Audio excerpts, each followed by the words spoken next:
Thank you. God save the Queen. His Royal Highness Igwe Douglas Opara, Paramount Ruler and Igwe of Omunna Ancient Kingdom of Local Government. We welcome you. Our various Igbo leaders in the UK, our distinguished Chair of Kano, Dr. Boma Douglas, with his beautiful wife. We have the leader of the Council of Igbo Communities, Barrister Alaigbo Movement. Very welcome. We have the President of Ohaneze, Ndibu UK, Dr. Nana Igwe. I don't think he's here.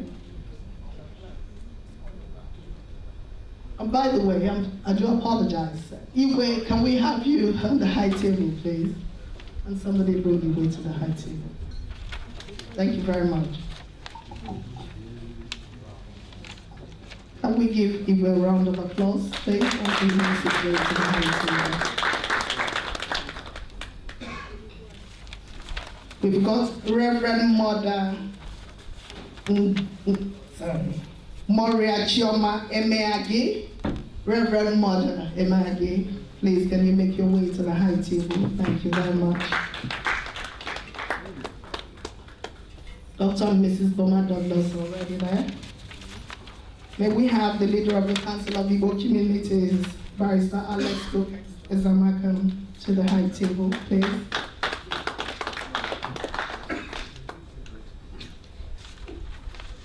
May I recognize the representative of Imo Daughters in the UK. Is she here? Oh, that's Able Mayor as well. Is that? And somebody else? UKLB, you're welcome. May I recognize the presence of representative of the Council of Igbo Leaders. Representative of the Council of Igbo Leaders, is he here? I think it's Mazio Biokolo. Is that correct? A representative. Thank you very much. You're welcome.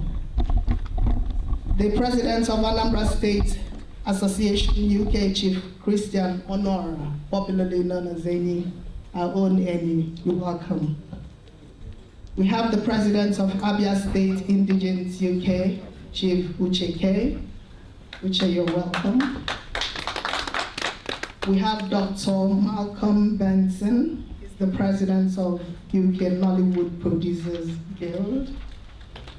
Dr. Benson, you're welcome. We have Sir Chibuzo Ubochi, the NIDO Chair. Sir Chibuzo, are you here? Sir Chibuzo, you're welcome. We have the Special Advisor on Media to the Governor of Abia State, Chief Eni Eric Mwadilobi. Chief Mwadilobi, you're very welcome.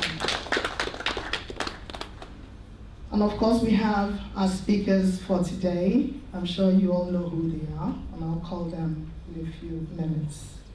So you're all very welcome to tonight's great occasion. Let me start by apologizing for the very late start. I'm told it's a Nigerian thing. I don't agree with that. I think it's very unacceptable. And I hope that going forward, we will correct this anomaly, because it's an anomaly. We're starting 2 hours late, but I sincerely apologize on behalf of our host. I haven't mentioned our beautiful, radiant host, Ms. Nikky Emelike. I'm sure we all know who Nikky is. Nikky is the proprietor and owner of Neasden College, London. Nikky is a philanthropist, as we all know her. Nikky continues to support all the Igbo communities in the UK. And we are truly grateful for her large-heartedness, and all that she does for the community. She's taken it upon herself tonight to organize this event, and we are very grateful. Sorry, I have the President of Ebonyi State, Dr. Chima Olu. Yes, Chima Olu. Chima. You're very welcome, Chima. Doctor for tonight. No problems. Yes. I'll just give a brief of history on this event. About 10 months ago, the European Igbo community, in collaboration with the Council of Igbo Communities UK and Ohanese Ndibu UK, hosted an investment forum in London. It was on the 5th of June of 2018. The interesting thing about it was that this beautiful woman here, who is our host tonight, single-handedly supported and sponsored that event. Shall we give her a round of applause, please? It goes without saying that Nikky is somebody who is so passionate about the communities, she's passionate about our homeland, she's passionate about our region. Nikky sponsored that event single-handedly. I mean, we got to a point where we thought we couldn't do it because we didn't have the money. And we came to Nikky and told her what we were about to do. And Nikky just signed up the check and paid for the hall and everything else. And we don't ever forget that. Thank you very much once again, Nikky. So I can comfortably say that today's event is an offshoot of that event that we had last year, because her passion for development in Alaigbo continues to grow on a daily basis, and that's why she's put this together. We're all here today not just because we know Nikky, not just because we love her very much, but we are all passionate about developing Alaigbo. And I want to tell you what an Oxford economics guy, so an Oxford economist, Tom Forrest, said in 1980 in his book called Advance of African Capital. He stated that the Igbos had the highest investment in machine tools industries in the whole of Africa, and the greatest debt of investment in rural cottage industries. In 1980, he said that if that trend continued, that the Igbo part of Africa would have accomplished an industrial revolution. Unfortunately, that didn't happen, obviously because our governments have been a bit funny with the Igbos. But we know that we have the capacity, we have the capability to be the second largest economy in Igbo land, in Nigeria, and that's the truth. The Igbo land that we're talking about is the Igbo land that manufactured its own rockets during the Biafran Civil War. I don't know whether some of us know that. The Biafrans actually manufactured rockets and calculated their distances in that war. The Igbos also distilled their own oil and manufactured aviation petrol, aviation fuel. It's called, it's true. This is history. The Igbos also found or identified cures for cholera, for chickenpox, measles, and all of that during the war, citing chemical and biological laboratories all over the eastern part of Nigeria. We are the same Igbos who manufactured our own spare parts and machine tools. And the question is, what then happened? Where did we miss it? Where did we lose it? Are we able to resurrect that same Igbo land that is known for innovation and enterprise?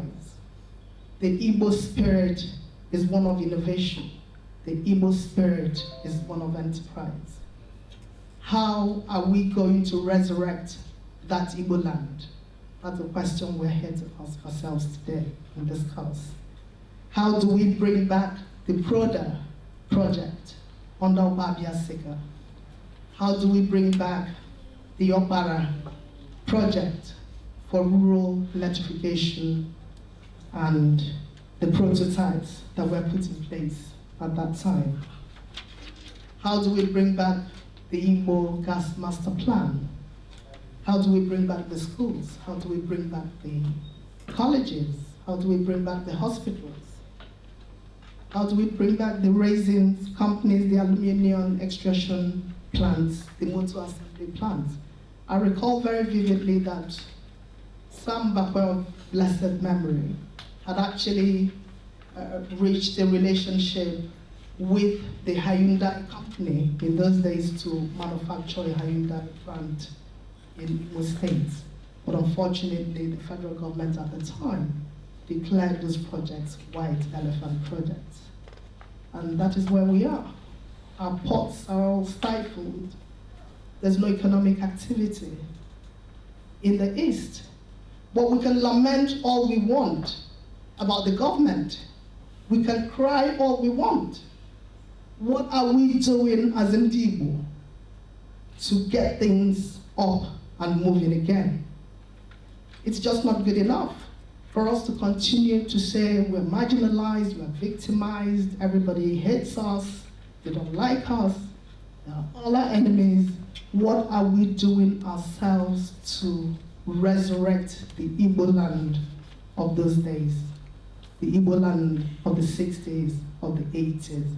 I do not believe that if we were to pull collectively to begin to do something, that Buhari and his government are going to come and stop us and say, no, you can't build that school, no, you can't build that hospital, no, you can't build that power plant. I doubt it very much.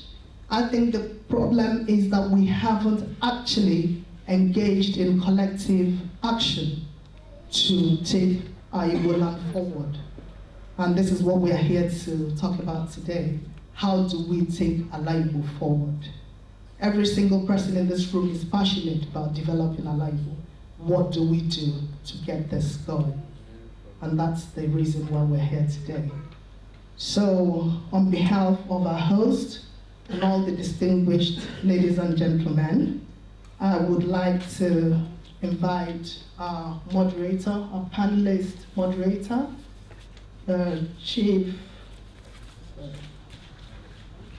it's Chris Charles Adsilibe. Okay, so I'm sorry, I do apologize. Yes, to invite the panelists, and then we take it from there. But before then, we were supposed to do the kola nuts by the Iwe. Do we have the kola nuts today or not? We don't have the kola nuts. Okay. So shall we do an opening prayer, by the way? I'm sorry. That's what we should have done. We should have done the prayer. Yeah. So shall we do the prayer? Led by Reverend Mother does the prayer. Please, Reverend Mother, over to you. Thank you very much. In the name of the Father, of the Son, and of the Holy Spirit. Heavenly Father, we, your children from the Igbo land, are gathered here today to call upon you to shower into our minds your inspiration that will lead to fruition.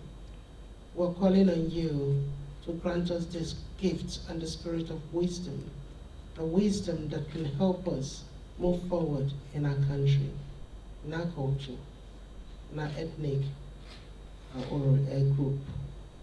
We are here today. We do not all have the answers, but we know that with you, the answer could be achieved. And we are calling on you to touch the hearts of everybody here, that we make valid contribution to what can move us forward. We need your intervention. Our native land is in crisis. We need to move forward.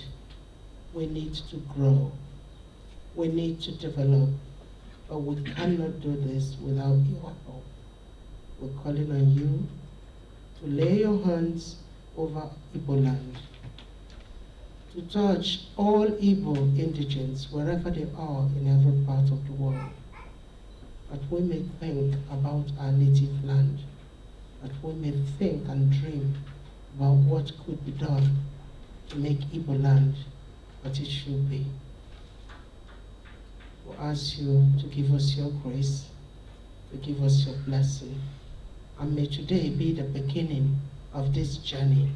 Let it not be the end of the journey.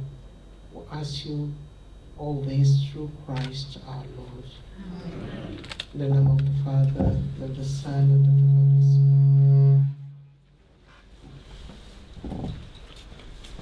Thank you very much, Madam Mother.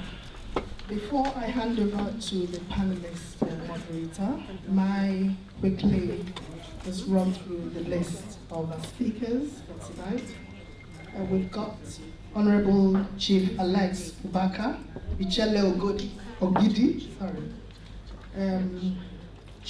Honorable Chief Alex Ubaka Ichele Ogidi is the former Vice Chair of CANUC, UK.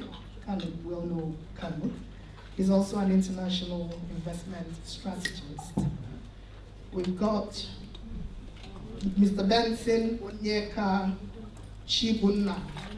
I've been looking for him. I don't know where he is. I'm not sure he's here. Mr. Benson Chibunna, are you here? Yeah. Oh, he finally came. Okay. I'm told you're a pharmacist. Unfortunately, I don't have your bio, but you'll be introduced by the moderator later on. You're welcome. I've got Dr. Kate Analue, our beloved Dr. Kate. We call her Auntie Kate. Lovely, lovely lady. Dr. Kate is the Deputy Mayor of Enfield and the Mayor-elect of Enfield as well. So she's a double mayor.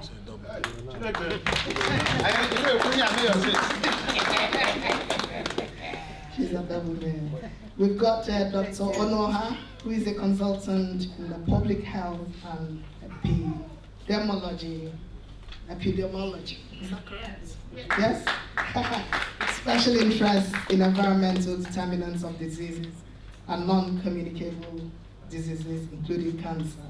He's a director and managing consultant of Fast Consultants UK Limited. And of course, we have our own dear Dr. Anambaju Ogwu Ebili. She's the former mayor of Waltham Forest, as we all know, and deputy leader of Waltham Forest Group. I must say that she's the first female mayor of Igbo descent here in the UK. A round of applause for our own Dr. I think that's the end of the formal bit, and I'm going to hand over to Dr. Charles to carry on with the day's event. Thank you all very much for coming. Apologies once again for the late start, but I'm sure we will compensate in the quality of the speakers that we have today. I believe that everybody would be thoroughly blessed by the sort of contributions and ideas that are going to be put forward tonight. I ask that we feel free to interact, to ask the questions that we need to ask, and generally brainstorm on how to move Alaigbo forward. Thank you all very much. Dr. Charles. I'm okay, doctor. I'm happy to make you doctor tonight. Thank you very much. Good evening, ladies and gentlemen. Na Igbo ekene munu. Useye na ikene nu. Igbo ekene munu. Ekene kwa mu n'ọzọ. Obi dị m nnọọ mma ka onye ọbụla si nọkọsị ya ebe a. Anyị ka anyị n'anya ndị na-abịa nọ. So I'm also mindful that everybody here is not necessarily Igbo. So I will be interjecting with a bit of Igbo. Please bear with me and us. Our Igwe will now bless the occasion. So being an Igwe, he chooses how he will proceed. I'm not going to tell him when he gets together. So, yeah. Thank you. Igbo, Mama. Yeah. Igbo, Mekano. Yeah. Igbo, Moano. Yeah. Reno. So on. Yeah, I'm very sure that we have few people here that are not Igbo. Madam Igbo. Makana umezi Igbo. This man Igbo bia. I'm not Igbo. I'm not chasing an Igbo. The match in the diaspora. The Igbo. Ekwesịrị inwe ọjị a ga-agọzi. Mana achọghịkwana m igbu unu fine. Achọghị m igbu unu fine maka na enwere ọjị n'ebe a. Maka na Igbo niile n'ebe a kwesịrị. Ebe ọ na onye eze nọ, ọjị ka ha na maka na ọjị ka ị na-eji agụ ekpe ekpere n'ala Igbo. Onye Igbo onwe na kwesịrị ịma ihe ije ọjị na-aga n'ala Igbo. Ọjị si ezigbo ike. Ọ ihe ndị Igbo na-eji akpọ Chineke yọọ ya ayịyọ kwuo. Onye nye m microphone gee m ntị. Adị m achọ m na-ekwu okwu onye ọzọ na-ekwu. Ige m ntị inwe ihe inwe ike ịmụta.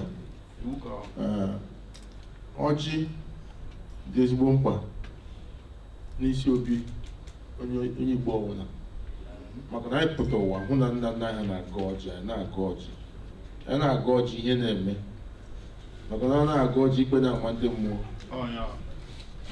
Ebe ọjị a nọrọ ebe a, ọ nụsịrị m were mmanya ọkụ gọọ ọjị. Ebe ọ ihe unu kwuru. Ịma na ihe a kpọrọ aha gụọ kọfụ ka ọ na-eji ere. Ihe ọ na-ekpo aha wee gụọ ọfọ ka ọ na-eji ere. Mana ebe a na-ahụ na ọjị, na-ahụgo m ọjị. Ana m agwakwa na ọjị a n'aha Nna na Nwa na Mmụọ Nsọ ka ọ dịrị onye ọnwa na mma. Ndị Igbo niile n'ebe a ma ndị na-awụrụ ndị Igbo. If you are not an Igbo speaking guest here, I ask you to just give us 2 minutes. Because the caller does not understand the English language. That's come Igbo ga-adịrị unu mma. Igbo niile hapụ ala Igbo bịa obodo oyibo. Ọ na-enwe ike nwee ezigbo ọnọdụ, gote ezigbo akwụkwọ, nwee ezigbo ọrụ, kpata ego, mụọ ụmụ, zụọ ụmụ ga-azụkwa unu. Maka na ịmụ nwa na-azụrụ ya azụ, ọ nwego nsogbu. Mana ọ zụrụ ụmụ, Chukwu ga-enye aka ụmụ anyị amafu na obodo oyibo. Onye kpata ya ewe na ụlọ. Ana m agwakwa na ogologo ndụ na ahụike n'isi onye ọbụla. Ndị na-enwere ọ ga-enweta ọrụ, ndị na-enwere ego ga-enweta. Onye ya ahụ dị ya mma. Onwe ga ya nwụọ n'ọya. Ihe m na-ayọ Chukwu. Ọnwụ ike bụ oke, anya mma kete ya. Gịnị na m ji anya m hụ taa, ọ ga-adịrị m niile mma. Mmemme unu tinyekwe maka ala Igbo, ọ ga-amị mkpụrụ. Maka na emere ihe na-amịrị mkpụrụ, mana ihe o mere agazi kwee. So Chineke mee ka ọ mịa mkpụrụ. Ihe na ga-ekwu ebe a taa, ekwucha ya, Chineke nye aka ọ mịa mkpụrụ. Na ọ dị ire n'ala Igbo. Chineke gozie anyị niile. Ụkwụ anyị ji anaghị aka nke anyị ji bịa mma. Ayọ m ndụ ndụ nka n'isi anyị niile. Onye biri be ya biri. Onye kwata ya nyetụ nwanne ya. Ndị si eze biri ha biri. Onye asịrị nwanne ya nwa ọnwụ ike. Maka na wete dike gboo, ụbọchị dike ruru na-achọzi dike, enwe ọzụkwu ya. Nwanne gị mejọ gị gbaghara ya. Ya gaziere onye ọbụla. Ọ bụ ihe niile aka m gọrọ n'ọfọ taa n'aha Jizọs Kraịst onye nwe anyị.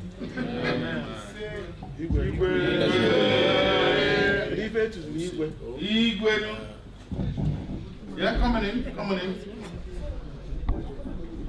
Once again, thank you for coming in. And on behalf of myself and the organizers, I will say we are sorry for starting this late. Unfortunately, for those of you who don't know, there is something sometimes called Nigerian time. It's not a very good thing, but we are working on it, and I believe we are getting there. It's just a bit, some kilometers in advance. We will get there one day. So we'll kick off now in order to save time. As you all know, the reason why we are gathered here is quite simple. We, the Igbos,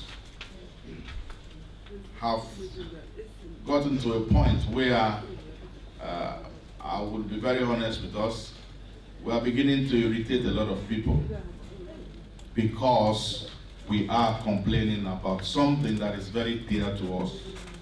And because we've been complaining so often, people are beginning to kind of not take us serious. So we are at that point now where we've got to decide and make a move. So the reason for being here is to talk about some of those things that we need to do to bring society together.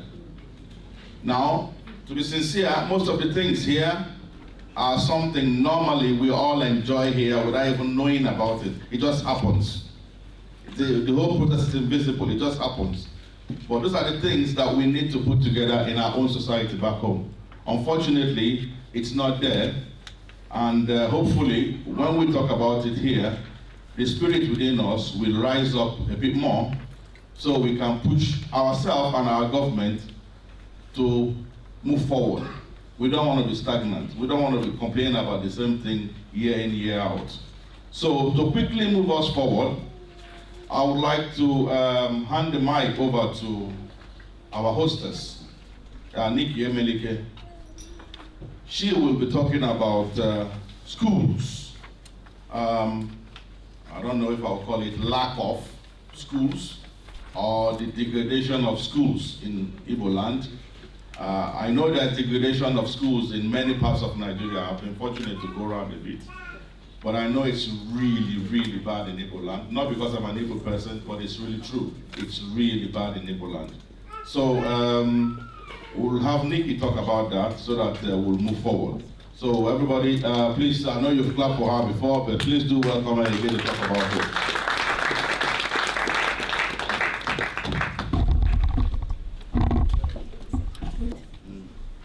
I would like to say thank you and welcome to Amfa. And everyone keeps on thinking what Amfa means. Amfa is Alaigbo Movement Forward agenda.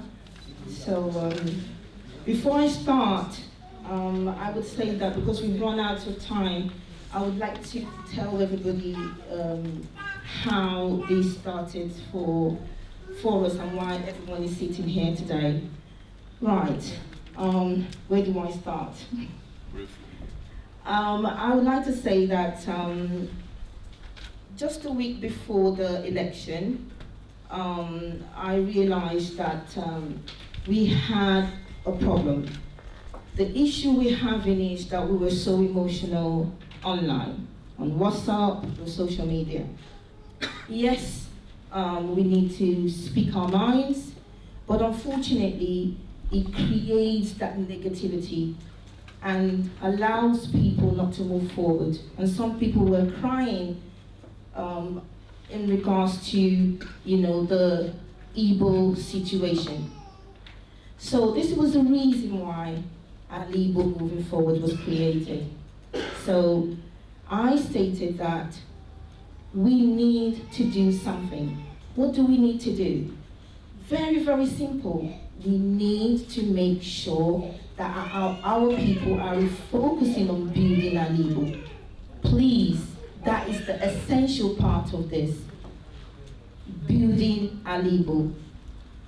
And in regards to building Alaigbo, what are the reasons we're talking about this? We're talking about it because we have bad schools, we have bad buildings, we have bad hospitals, we have all these things, and then how do we make sure we move forward? So today is not about talking about the negative part of what everybody knows. What we need to do is to focus on what we need to do tomorrow.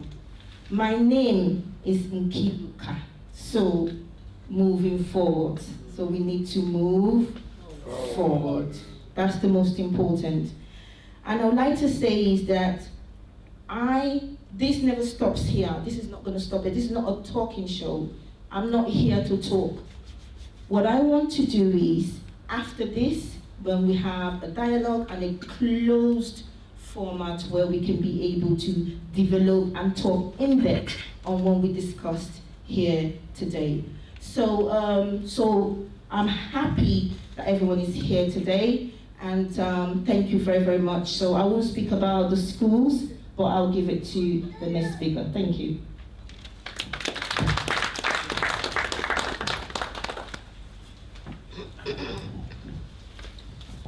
All right. Now, let me quickly warm the ground a little bit before I bring up the next speaker. I'm sure most of you know what is called up-NEPA. Say, all of them know what's in the up-NEPA. You know when up-NEPA happens? Yes. So, up-NEPA is a big problem for us. We are enjoying it here. It's kind of invisible, it's just there, you know, again, just there. Until you actually go to maybe like Sellafield. I've been opportune to be to Sellafield, where they have nuclear power station, to actually realize that it's a lot of things happening behind the scene for you to enjoy this. So our next speaker will be talking about electricity. And I don't need to tell you what electricity can do for us. It's just the engine of development. Without it, there's no hope in hell. So, without further ado, I will invite Chief Alex Obaka Achebe.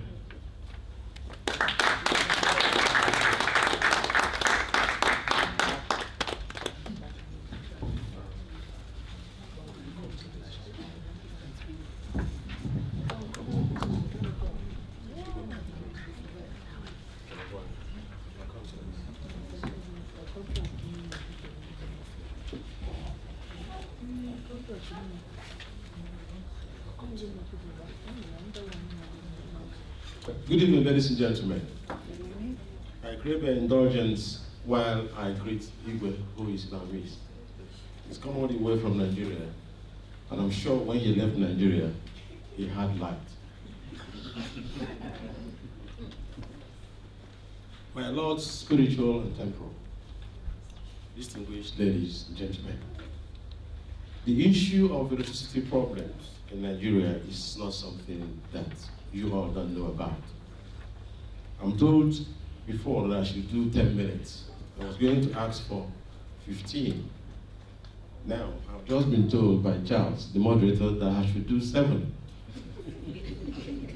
So you can do the maths. It's an issue of reduction of numbers. The demand for electricity in Nigeria is something that far outstrips the supply. I want to ask, how many of you has ever used candles, or lantern, or torch, or matches, just to light up and have light in your house in Nigeria? Only one person. Everyone. Same token, can I ask, how many of you have generators in Nigeria? You may not want to say it, but I just want to know, because I have one myself. Right. So you can see, therefore, there is an imbalance between the fact that we can use the hard traditional ways of lighting up our houses and the fact that we have to invent technology and to buy generators to light up our homes.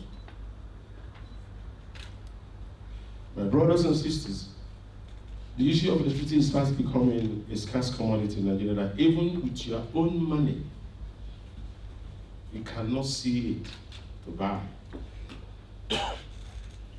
Walk around in shadows and darkness in our homes. In the daytimes, we light up our homes with generators.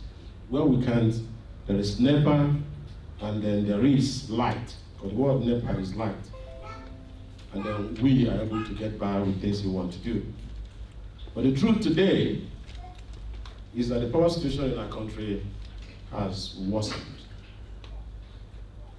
Of course, Charles did mention that with that, it hinders development.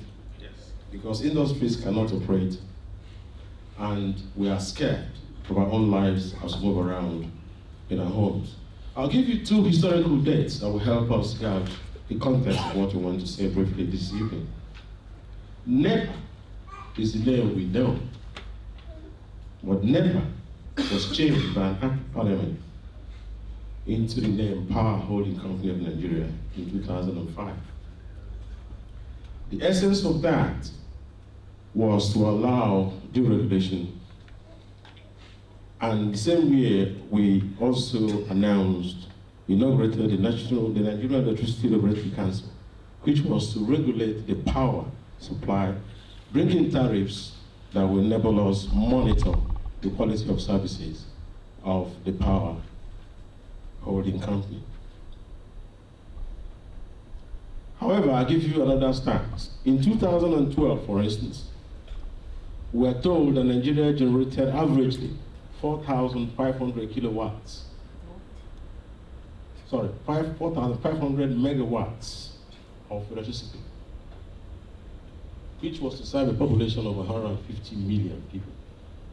This contrasts negatively with just about 40,000 megawatts produced in South Africa, which was to serve 62 million people in that country. You can again do the maths. You will agree with me that with this, we suffer a deficit, not just on the supply side, but also on the demand side of our electricity. I want to give you another information, that about 15 gigawatts of power is provided by our use of generators in our industries. And this shortfall accounts for about 96% of the power which our industries need to operate and give us industrialization. So in other words, our industries are busy buying generators just to keep themselves going. And that constitutes about 15% gigabytes that supports the overall supply or usage of light by our industries. I want you to know today that Nigeria is the largest importer of generators within the last 12 years of my investigation. I want to also mention to you that the installed capacity of our industries is about 10,000 megawatts generation, which will support our infrastructures. That is our installed capacity. But this has never reached our potential because we are in demand for more electricity. Our country right now of over 150 million people need a standard electricity demand of 30,000 megawatts of electricity. I want to also mention that in the past 5 years, we have had a dwindling fortune of power supply. I did mention about 4,500 megawatts, which is what we have. Now it's come down to about 3,500 megawatts because of shortages. Since 2007, we have had national grid collapses. In 2006, we had about 27 breakdowns of the national grid. In 2017, we had about 15. This has triggered the fear that we don't have sufficient capacity to carry our country forward. See now, it dropped from 4,500 to about 2,000 or 3,000 megawatts a day of electricity supply. But wait a minute. Did you know that despite this incapacity, and despite the fact that we don't have enough to go around, Nigeria has been exporting electricity to Niger, Benin Republic, and Togo. And the reason, I'm told, is for us to earn foreign exchange. Are you with me?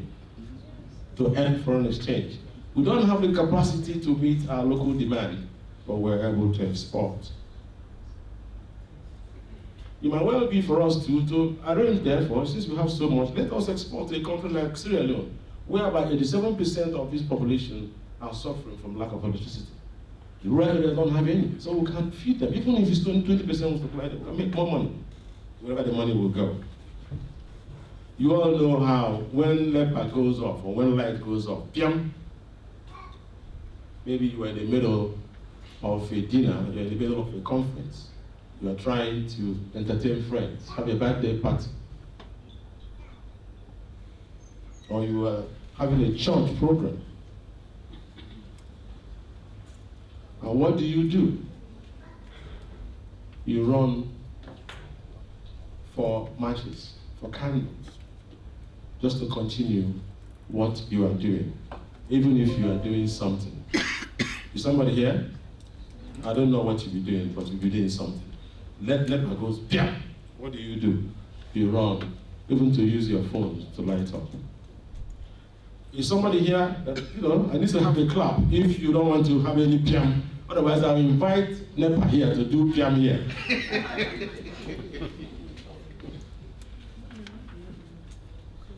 Now, to provide adequate power to our country, we need to do three things, usually. The power itself the adequate power has to be generated, that's one. Two, the power must effectively be transmitted to all nooks and crannies of our country. And finally, we have to have an effective distribution network that will enable this to reach our consumers. Nigeria uses 4 types of energy today, and you know them: natural gas, oil, hydropower, and coal.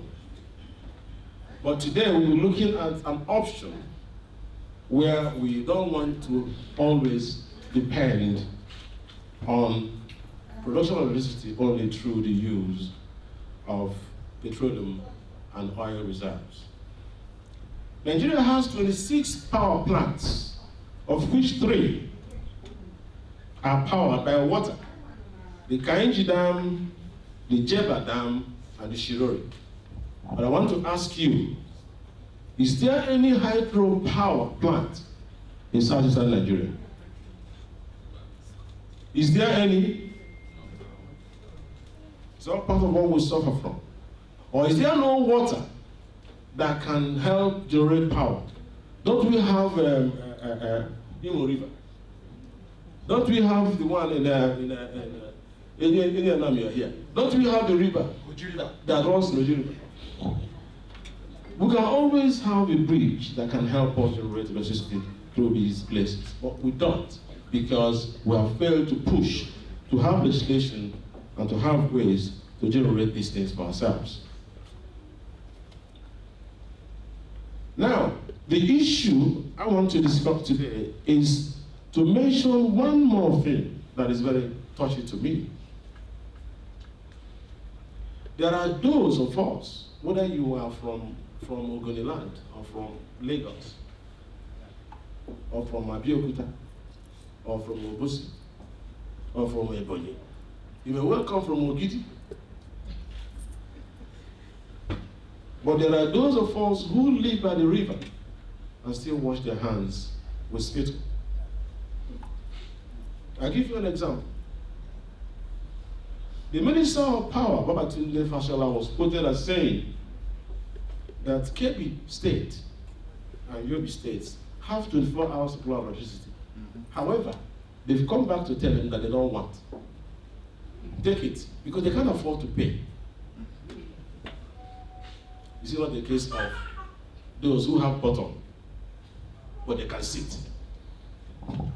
Those who have seats, but they will not have bottom. That's the case of it. We need to have this in our place because we can use that effectively in our industries, in our homes. But some states are telling you they don't need it. Come and take. I want to say that the major crisis in the sector will require the government to probably declare a state of emergency. That's a suggestion. Some people have even feared that we should open all frontiers of our country and invite foreign investors. But the issue for foreign investors is that they fear the risk of investment is the problem in Nigeria. They don't want to do it. We have invited investors from Europe here, from Germany, from US, from China, but the recurring decimal is investment risk. I want to say that with our forecasts for production of electricity in our country, we need more of mini grids. They offer feasible alternative to us as they help the rural areas to have light and to have their mini industries. Those who are doing cement production, you mix cement and blocks, those who are doing vulcanizing and tires. My focus is that if we pursue mini grids in the next 10 years, we can produce up to 1,000 kilowatts of electricity, which can cover up to 14% of our rural population. At present, the mini grids we see, wherever we go, cover about 2,000 households. So by proportion, if you then push it in the next 10 years, we should have about 200,000 homes covered in our rural areas. Now, I want to ask that you support me to ask this House to grant that National Assembly should enact laws.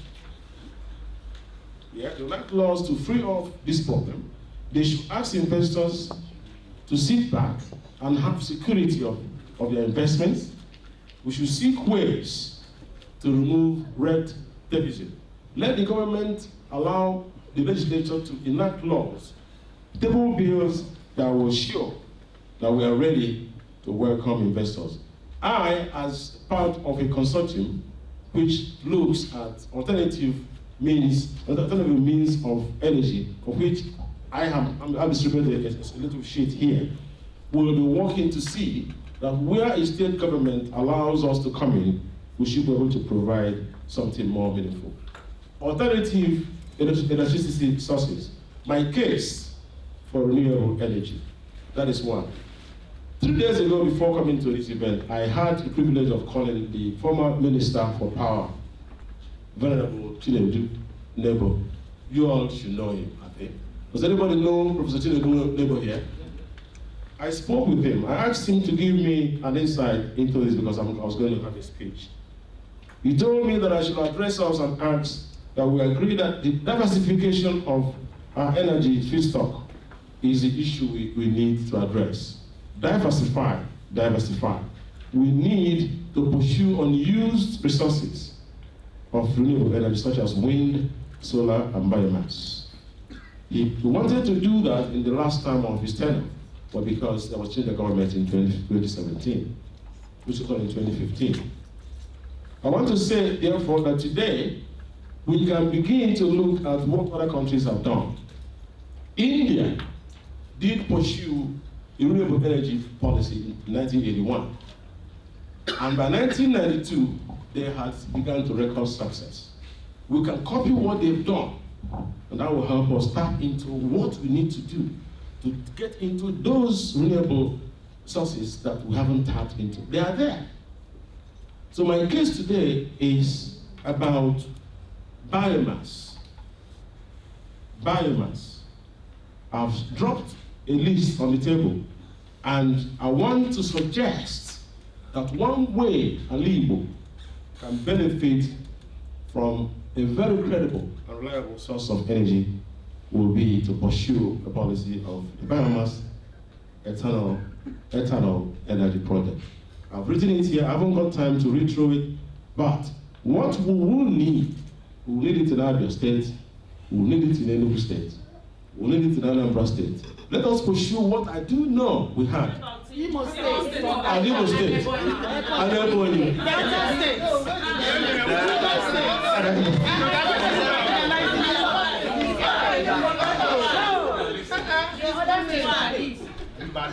We will get that.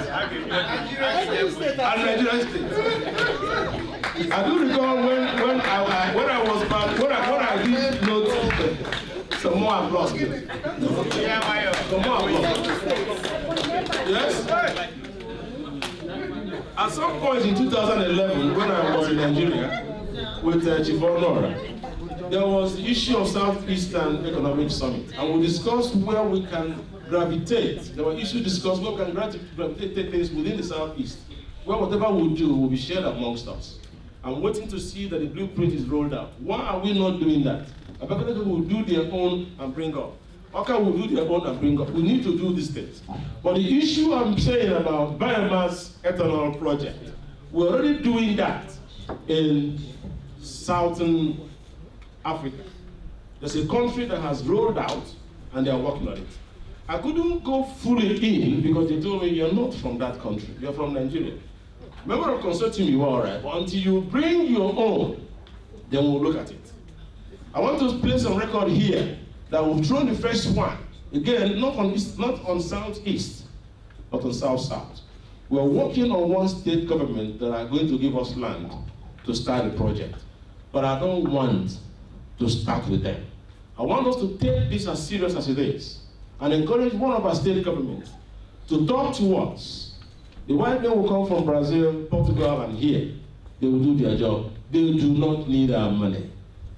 The issue is that we've had a survey done in Nigeria that portrays that we have climatic conditions, our land mass is smooth, and we can have plants. We can have plants created and developed in our right areas.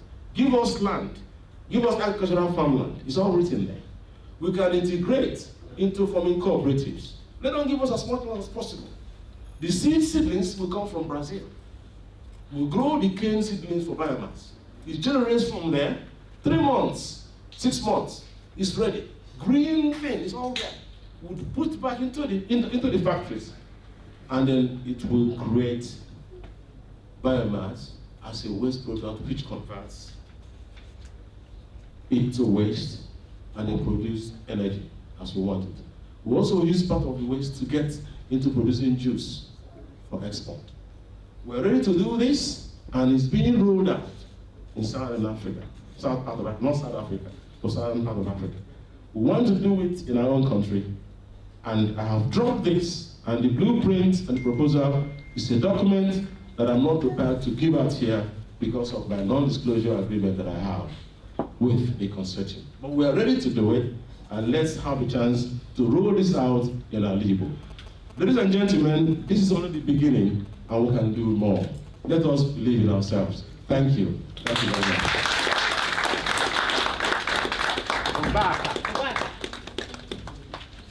Thank you very much.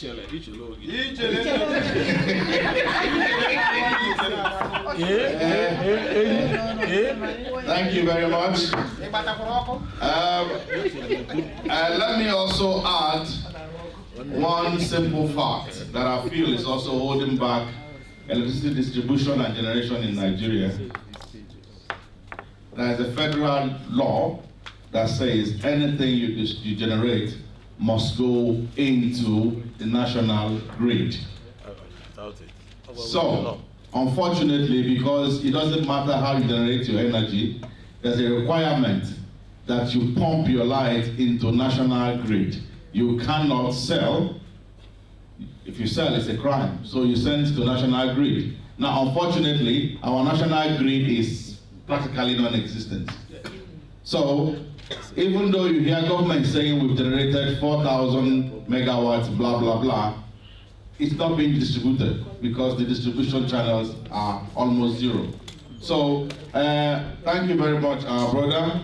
And hopefully, our government in Nigeria and Igbo land specifically will take this thing serious. And as they used to say in UK, if you have any issue, go and talk to your MP. So hopefully, we too will go and talk to our senators and our House of Rep people to push for change of law so that anybody who is able to generate energy should also be able to distribute energy. But as we speak now, the law of the land means it's not possible. Anything you generate, you can't distribute unless you want to break the law.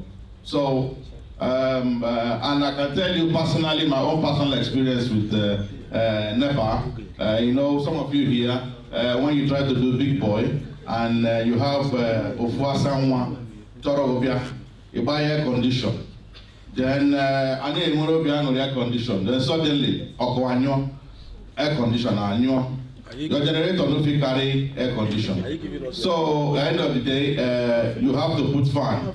So at the end of the day, this talk of electricity is super important. So please let us go and push our House of Rep, our senators, our governors. These are the people who can change the law to help us move things forward. Thank you very much. Can I ask? Yeah, question. Chief, now I know there are pockets of communities in the eastern part of Nigeria who are actually developing independent power plants. So if it's the case that the government is not allowing anybody to generate or distribute power, how come these people are able to site power plants in their localities? In fact, our Bible state successfully installed independent power plants in conjunction with, I think, South Korea also. And I know that the leader of CIC UK, Barrister Alex, your philanthropist, Nest Oil, also cited a power plant. So my point is, we cannot continue to wait for government, we cannot continue to complain about government, because there's something that we can do. There is definitely something we can do. And I do not think, like I said when I started, that Buhari and his administration would get up and say, well, you can't cite that power plant, or that you have to dismantle it. I think there's a responsibility that we have as Igbo to begin to do something ourselves. Without this lamentation and complaints and groaning and moaning, there is something we can do. And that's what we're saying, and I think that's the reason why we're here. So let it not all be negative. Let us look at those positive outcomes that we can actually achieve in terms of doing things ourselves, taking the initiative to do something. Thank you very much.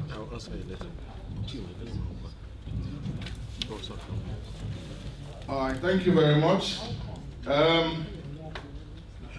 We are now moving to the topic of hospitals. Unfortunately, I have a personal bad experience with hospitals. Why? My junior sister was woke up one Saturday and said, oh, she have pain on her side. And they bought a rub and a boniki and they put it on her and she was fine. Then on Monday, since it's now a working day, the decision was made. No, she decided to go to hospital. So because the pain is still slightly there. So she got to hospital, and the first thing most people know this, the first thing they did to her was, boom, we need drip. And they gave her drip. She went to hospital, like say 9 a.m. In the afternoon, she can't talk. In the evening, they called me, she died. So, this is somebody who 5 naira, 10 naira rub was able to help out. And we went as far as spending close to 100,000 because they did tests, you know what they say, go and do this test, go and do that test. At the end of the day, she died within, that day. And then when we say give us a report, they say they don't give report because it's not up to 24 hours. So that's to show you how personal our hospitals are. For one reason or the other, things are actually getting worse. So here to talk to us about it is Mr. Benson Onyeka Chibuna. Please welcome him, please. Igbo Queen. Yeah. His Royal Highness, I salute you, sir. My name is Benson Chibuna Onyekachi. I'm from Ikwano local government in Abia State. I'm a pharmacist and a change advocate. I'm a businessman as well. Before I begin, I'd like to say congratulations to a great lady that I've come to adopt as my sister without her consent. Not because she is a prominent figure within our society, within our Igbo community, but because she is well connected to eminent ladies and gentlemen like your very selves. But because she's Igbo in every way. She's industrious, she is hardworking, and she's philanthropic. Please help me in appreciating the CEO of Neasden College, Nikky Emelike. I would also like to honor and acknowledge the presence of the Mayor of London Borough of Enfield. She's a founder of the Forum for African Women in Politics, CEO of Tender Care. She's a renowned lawyer and a midwife, Chief Mrs. Kate Amode.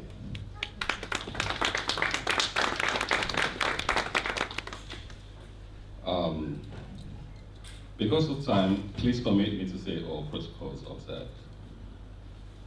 Don't mind my accent, it's lost between Lagos, Alaigbo, and London. And that's because I spent half of my life in Lagos and half of my life here. It is no news that Alaigbo is underdeveloped. And while most times we think it is an absolute disgrace, the condition that we find ourselves in. But I'd like us to look at it from a positive light. Being underdeveloped, there's a beauty in being underdeveloped. And I say this because we actually would not have opportunities where there are no problems. There are things that need to be done that have not yet been done in Alaigbo. And that creates space for opportunities. That creates space for entrepreneurship, for partnership, for innovation. And that puts us in a greater position than the rest of the world. Because we can now begin to harness and infuse technology into even the basic things that we lack. So what that means is that whatever emerges from Alaigbo now will be outstanding and unique. I'm not a motivational speaker. I've been asked to share my thoughts on the things that we may consider in improving and building a 21st century healthcare service in Alaigbo. And I've got just 7 minutes to go through this very complex subject area.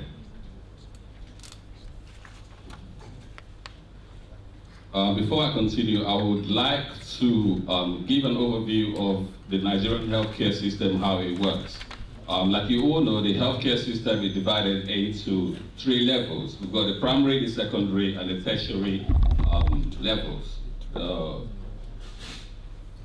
federal government is responsible for the policy development, for the regulation, and also they're responsible for the overall stewardship and provision of healthcare at the tertiary level. And at the tertiary level, we're talking about the specialized hospitals, and we're talking about the teaching hospitals. And then when we come to the secondary level of healthcare system, the state government is actually responsible for the secondary healthcare system, which is the general hospitals. And then down the primary level, we have the local governments. They should be responsible and they should manage the primary healthcare centers. But what we find is that conditions that are supposed to be managed at the primary level are managed at the tertiary level, and that's because at the primary level, at the primary healthcare centers, they are weak, they are underfunded. There's no money, there's no money pushed into the primary level, and there are inadequate infrastructure, there's inadequate funding, inadequate staff, and other deficiencies. For example, I'll take a case study of Mr. Nnabike. Mr. Nnabike is 43 years old. 43-year-old. The factory worker suffers from sickle cell disease, has a family history of stroke. His mother has been delayed screening, even as a lump on the left breast kept growing bigger. Now, the life expectancy for every Nigerian, can anyone tell us?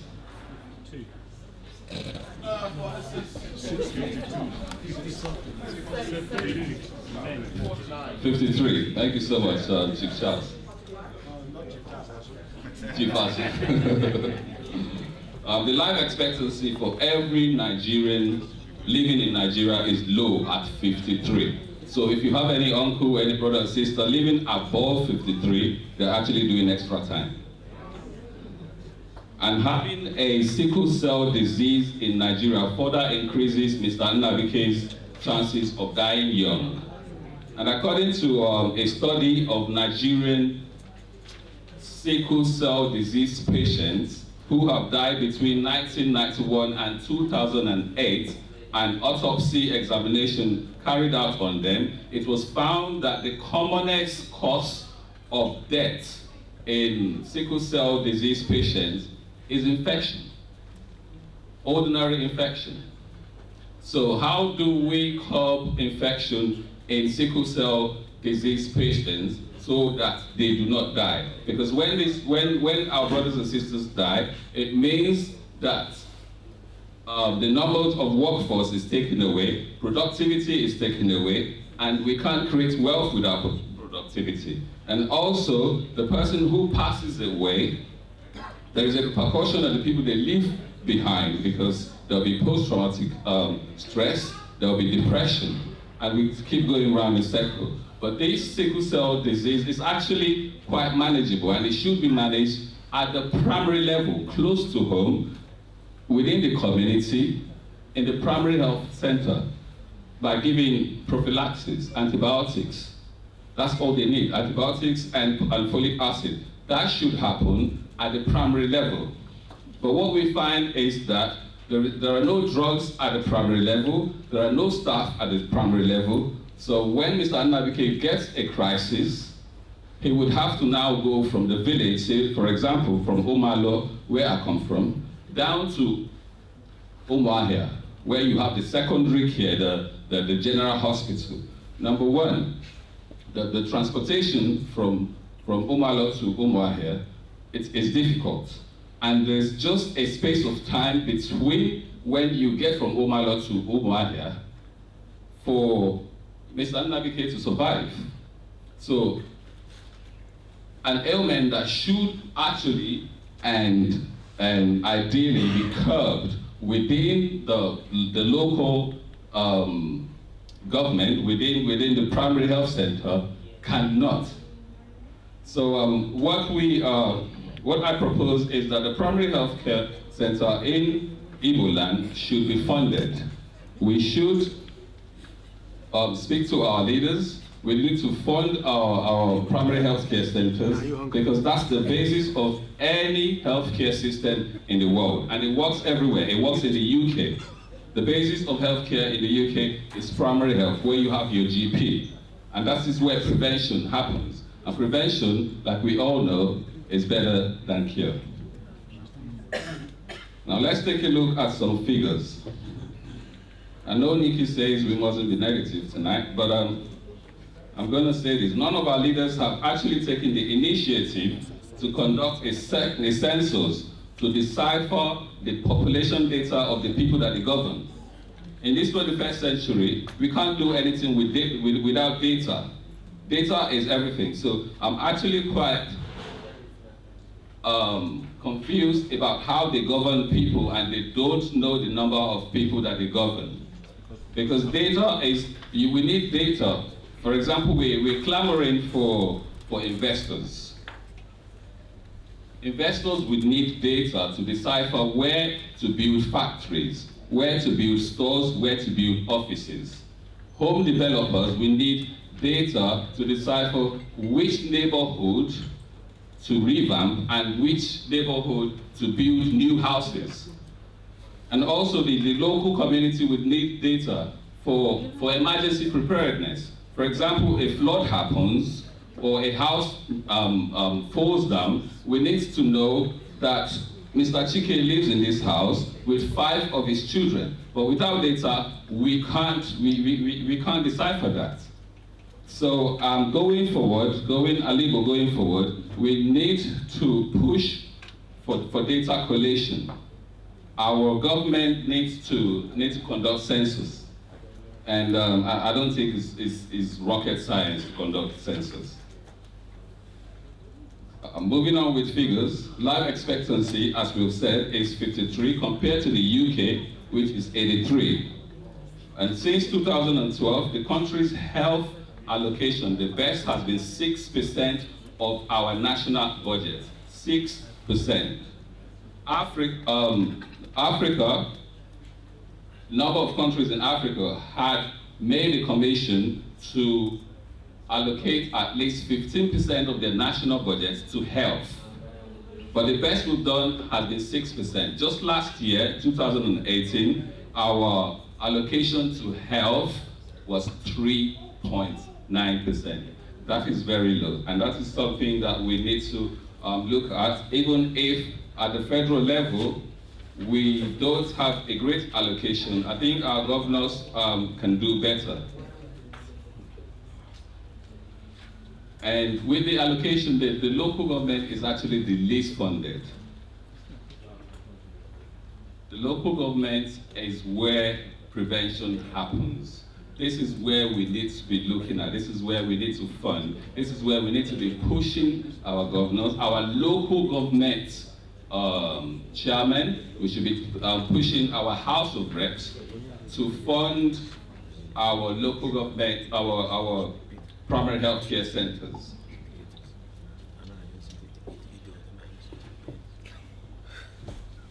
The US Department of Commerce International Trade Administration report noted that in 2014, we had 3,534 hospitals in Nigeria, and 950 of them were public hospitals, private hospitals. So, and we had an estimated 134,000 beds. 134,000 beds to a ratio of 190 million people. That is very poor. That is 0.8 bed. It's not even 1 bed to 1,000 population. So if I extrapolate that figure to Alaigbo, it means we have 706 hospitals in Alaigbo, of which 211 are private hospitals, and then we have 26,000 beds in the whole of Alaigbo, 26,000. So we need to build more hospitals, and we need to improve our primary health infrastructure. Cancer. It is very obvious that cancer incidence and deaths in Nigeria are increasing from year to year. However, majority of the common cancers are actually preventable, like cervical cancer. Cervical cancer is preventable, and a lot of awareness has been going around even in the UK and some parts of the West in Nigeria. That is something that we need to be looking at, creating awareness about cervical cancer because it affects our women. And the directory of radiotherapy centers show that there are only 3 functional radiotherapy machines in Nigeria. 3 functional radiotherapy machines in Nigeria for serving 190 million people, just 3. In the UK, we have 260 radiotherapy machines, and they're buying more. And these machines are changed every 10 years. They have 260. There's a population of 55 million people in the UK. in Alaigbo, we don't have the data, but the CIA website gives us a figure of 32 million people. So Ndocha had the time to actually decipher how many we are. We ourselves, we don't even know how many we are. 32 million Igbos, and we don't have any radiotherapy, radiography machines. So if we have 260 in UK for 55 million people, extrapolating that figure, Alaigbo should have at least 151 machines. But let's not be overzealous. At least 1/3 of 150 machines, we should have at least 50 machines in Alaigbo. 50 machines, and each machine costs about £2 million. So 50 will be 100 million pounds. So that's about 50 billion naira. 50 billion naira is nothing compared to how much some of these leaders earn.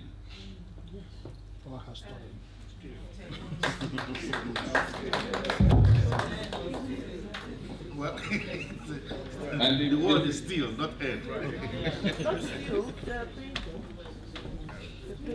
And that money is worth investing in Alaigbo. Not only will it serve us as a people, it will also attract medical tourism and hence generate revenue for Alaigbo, in that people can travel from far and wide to receive cancer treatment in Alaigbo.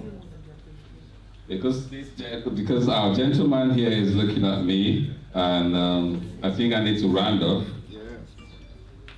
There's a need for human resources for health.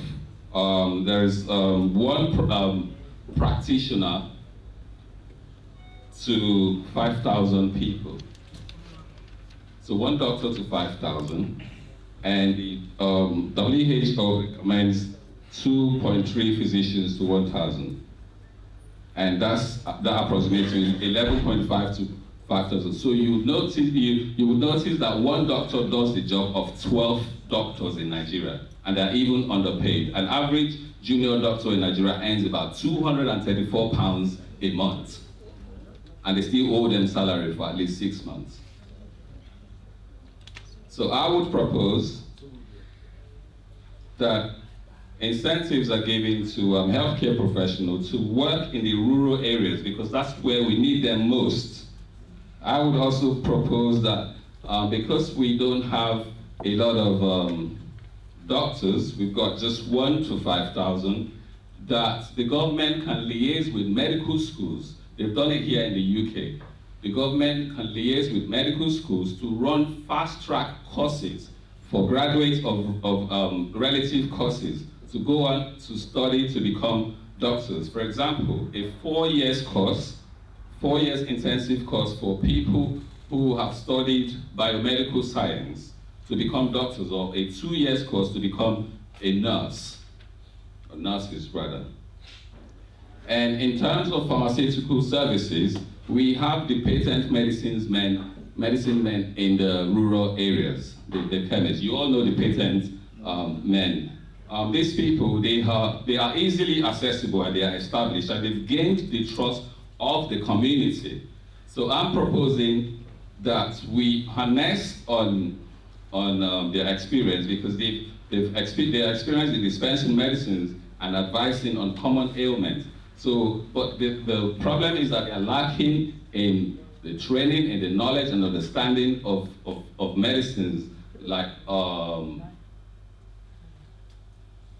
contraindication and medicines interactions. So if we can train them, if we harness on their relationship with the community and train them to deliver efficient pharmaceutical services, and within their area of competence, we can actually assign pharmacists to supervise them remotely through technology or physically, routinely. That way we can actually use that workforce, because they are everywhere, these patent medicine men. I would like to stop here because our gentleman is looking at me, and I hope you've gained one or two things from what I've said. It's not actually rocket science to move Alaigbo forward, especially in terms of health.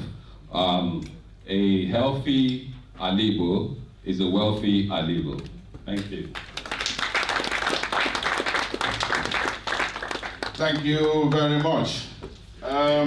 As you guys have been guessing already, you see how things are connected to each other. We need hospitals which runs on electricity. You see how things are connected. And at the same time, I'm sure many of you noticed this in the UK, the NHS is officially doctor shopping, mainly in Africa, because they've given up in competing with America and Canada, because NHS is losing doctors, probably per second. So now they are doctor shopping aggressively.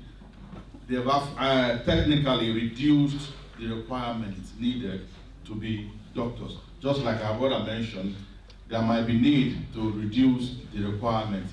So at the end of the day, what I'm trying to say here is, even though we know we have our problem, let's not deceive ourselves into thinking that the world will just fold their arm and watch us develop at our own pace.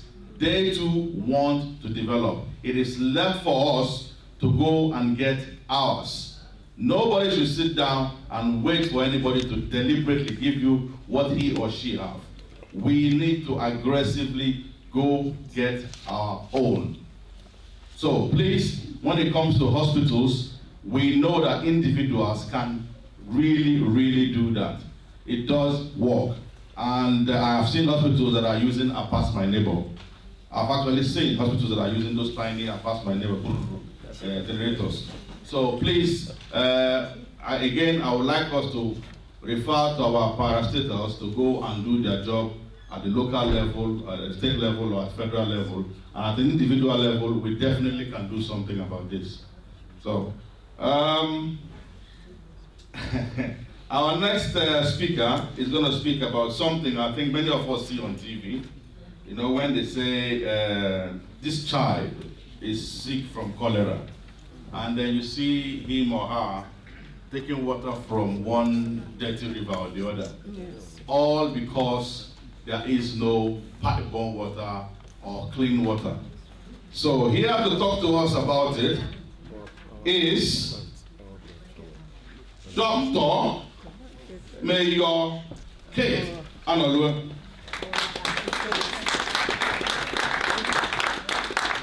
All right, I think you got it wrong. Auntie Kate. She likes it. Auntie, brother, sister, uncle.